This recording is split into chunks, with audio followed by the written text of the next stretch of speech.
শ্রী গুরু জয়। আমার চ্যানেলে আমার নতুন পুরনো সকল বন্ধুদেরকে স্বাগত। শ্রাবণ মাসের শেষ সোমবার। শ্রাবণ মাসের শেষ সোমবারেও আমি খুব সকাল সকাল স্নান করে ফুলের দোকানে চলে গেছিলাম। আর ফুল দেখো কিনে নিলাম, আর সঙ্গে নিয়েছিলাম বাবাকে দেওয়ার জন্য একটা পদ্ম ফুল। এবার থালাটাও সাজিয়ে নিলাম দেখো। তারপর গেলাম বাবার মাথায় জল ঢালতে। প্রথমে বাবার মাথায় জলটা ঢেলে নিলাম। সঙ্গে কিন্তু আমার বোনও গেছিল, আর আমরা পাশের পাড়াতেই গেছিলাম জল ঢালতে। তারপর বাবার মাথায় বেলপাতা দিয়ে দিলাম চন্দন সহকারে।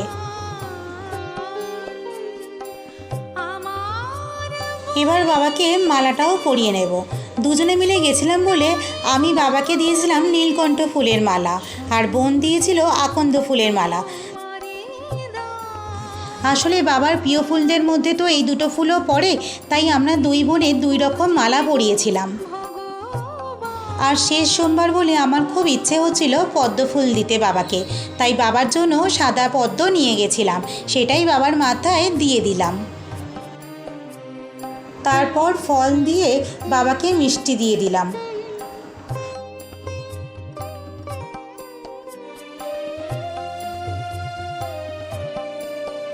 এবার ধূপকাঠি জ্বালিয়ে বাবার সামনে একটু আরতি করে নিলাম। তারপর প্রণাম জানিয়ে চলে এলাম বাড়ি। এইভাবেই আমি শেষ সোমবারটা পালন করেছিলাম। যদি আমার পুজো দেওয়াটা ভালো লাগে তাহলে অবশ্যই চ্যানেলকে সাবস্ক্রাইব করে আমার পাশে থাকবেন, আর লাইক শেয়ার করতেও ভুলবেন না। নমস্কার, শ্রী গুরু জয়।